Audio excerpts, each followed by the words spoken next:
Hello everybody, Robert here, and today we're working on my F350. It's a year 2000 with a 7.3 liter Powerstroke. I've got a coolant leak. Let's take a look. Alright, so first I put in this Mishimoto metal, it's an aluminum overflow tank this summer, and it's been working great. Such an upgrade from that plastic piece of junk that comes stock with this vehicle. It has a little sight glass on the side, and as you can see, there's nothing there. You should see my coolant right in the middle. There's a line over there, should be right on that line, and that's where it was when I filled it. Now, I've gotten in the habit of just glancing at that anytime the hood is open, and a couple of weeks ago, that was low. I thought, oh, I must have just lost a little bit, and you can see a little bit has run down the side here. I noticed that after my drive out to Seattle, I did get it a little warm a couple of times pulling up some grades. I was towing a trailer and you know, it was in conversation with Courtney and wasn't watching the gauges as closely as I should have. Got a little hot, and so sometimes you'll have a little bit of coolant seeping out here as it builds up too much pressure from being too hot. So I thought, well, maybe I just lost a little bit. So I put it in, I topped it off, and I checked it the very next time I drove it. It was off the gauge again. So I started looking around, but didn't really see anything. Fast forward a week later, and you don't see it now, but the leak got worse, and I had a puddle down here, and that helped me pinpoint where it was. The previous leaks were smaller. It was leaking right out of here from the thermostat gasket, but the leak got worse, and as it got worse, I could see some coolant streaming down right there, so I was able to find out where it was pretty easily. Here's what I'm gonna use to replace it. I ordered some stuff from Riffraff. This is a billet aluminum. Look at that, it's nice and blue, it's beautiful, matches some of my other blue components you see in here. The problem with that one there is that it's made of sheet metal, it's stamped, it is weak, it gets warped. I have had a devil of a time getting that to seal. It's sealed right, or it has been sealed for years. It has just now begun failing again. I'm not really sure why, but maybe I'll find out the O-ring on the side is broken when I open it. We'll see. But the problem with that sheet metal is it can get a little bit warped. And so when it's warped, you don't get a flat seal on it. That's not gonna be happening with this baby. So this is what we're putting in today. I often say we when I'm doing these videos, but it's just me out here working. When I say we, I mean me and you, because you're joining me on this journey. One more thing I forgot to mention is I'm putting in a new radiator cap. That's not a radiator cap, it's a coolant overflow cap. This is not a Ford, not a Motorcraft, it's a cheap knockoff. This is the Motorcraft. So I'm gonna fix that too, just because I did have a little bit leaking. So maybe that seal is failing, maybe the spring is weak, I don't know what, but I'm gonna put a new one in.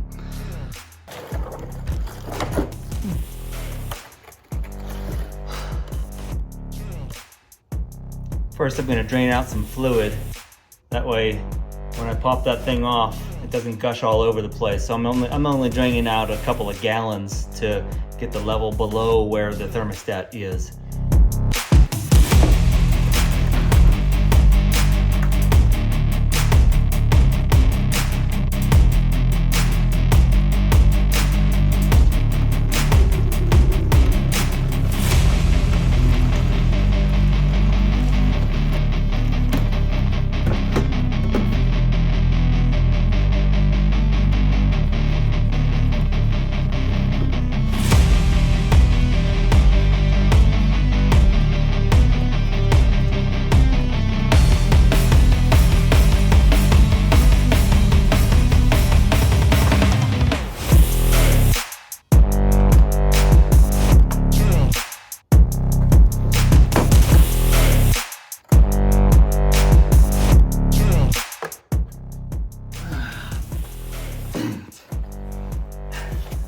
That's why I was putting those caps on.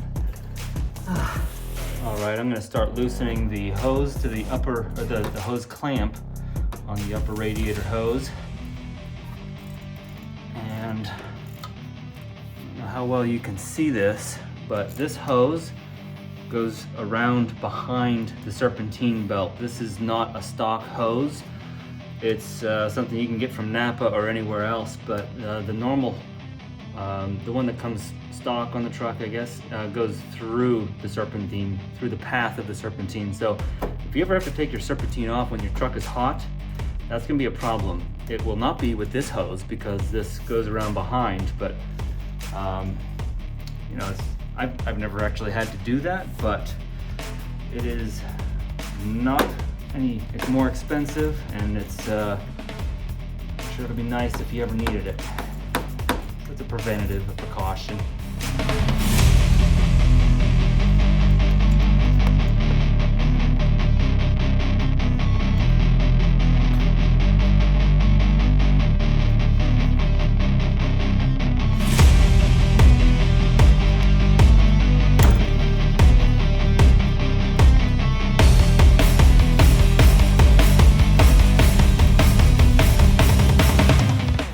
That's dirtier than I thought it should be.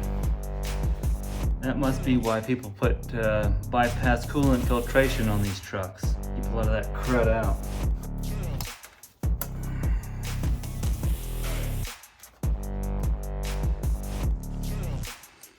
All right, so there's where everything came out. That face does look dirty up along this edge.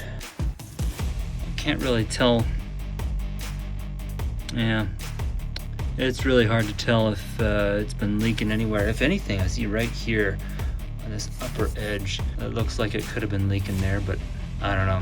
I'm gonna scrub that, clean it up, and I'll show you before I put everything back together. That's looking a lot better now, isn't it? Scraped that off with a flat putty knife, and I also realized I bought 2 gaskets at O'Reilly's, new gaskets.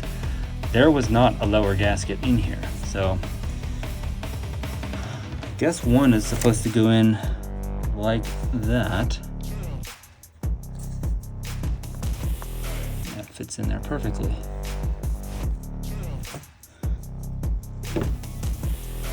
Then you put your thermostat in.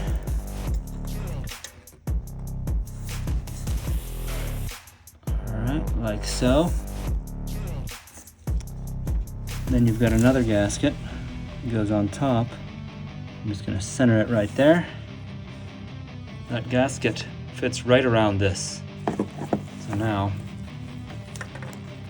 I'm gonna put that in right like so.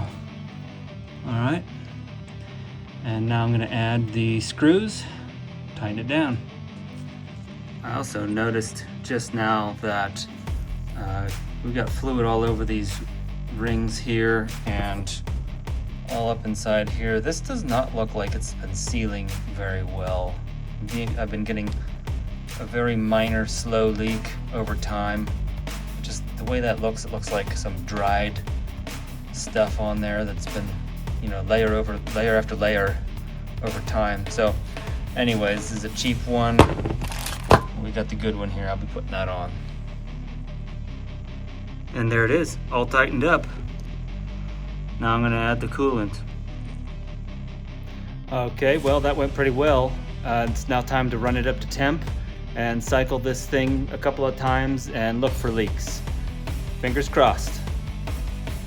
I'm gonna do a cold start just for fun because, I mean, it's like 75 degrees, yeah, today. It's a little cooler in the shop here, but this truck's been sitting for a month, so it'll be fun to do just to see what happens. But you know, it's been sitting that long because we got another vehicle now. We have that white truck, and that's both a blessing and a curse. The blessing is it's so nice to have flexibility and to have something else to drive while something else is waiting to be fixed. But the curse is I no longer have that you know, urgency to get something done. That's why this has sat for a month.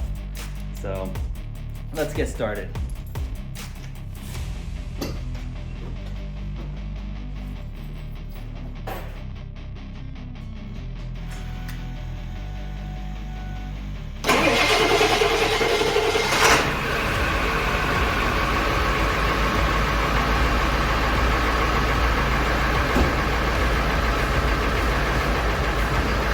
little longer than normal, but it's all good.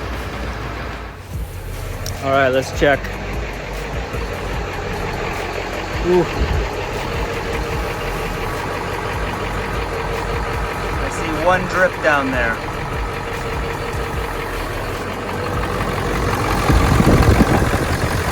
Doesn't look like it's coming in there, coming from there.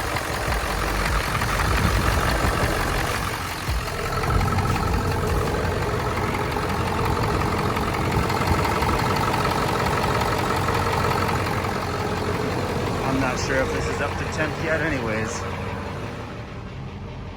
Oh, just about there.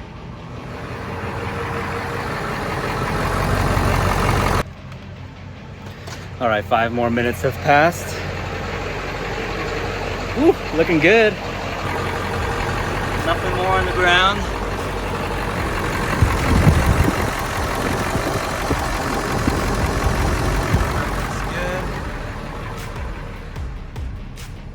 Yeah, we're all the way up to temp. It is now 1 day later, and I'm coming at you with some good news. We've got no leaks here. I test drove this yesterday afternoon right after my warm up there in the driveway, and there were no leaks. I drove it again this morning. I went to the gym nice and early, and there were no leaks. And even now, you can see it's nice and dry down under there. So that's great news. So a quick little lesson here that I learned from my father-in-law years ago. I was dealing with something, I think it was on my Acura RSX, but this is just a good little thing for perspective. So all of these systems in your vehicle, anything, whether it's your engine or transmission or brakes, they're all designed to be closed loop systems. So you should never need to add anything. If you do have to add something, it's because it leaked out somewhere else, so you got to go hunting. And the exception here is that I thought, when I noticed that sight glass was low the first time, I thought it was because I built up too much pressure by overheating and blew off a little bit of coolant when I was towing. So I added some, but then the very next day when it was low again, I knew that I had a problem, and so then I went hunting and found out that water outlet on the water pump and thermostat housing was where the leak was coming from. So this part that I put in is aluminum. It is solid. It's not going to warp like those thin little plastic sorry, that's not plastic. It's a sheet metal or stamped steel. Those things do warp. So this one will last much longer, and it looks nice too. So thank you for following along. Please do like and subscribe if you'd like to see more. This is an old truck. Stuff's gonna keep breaking, and I'm gonna keep fixing it. So thank you, and I will see you on the next one.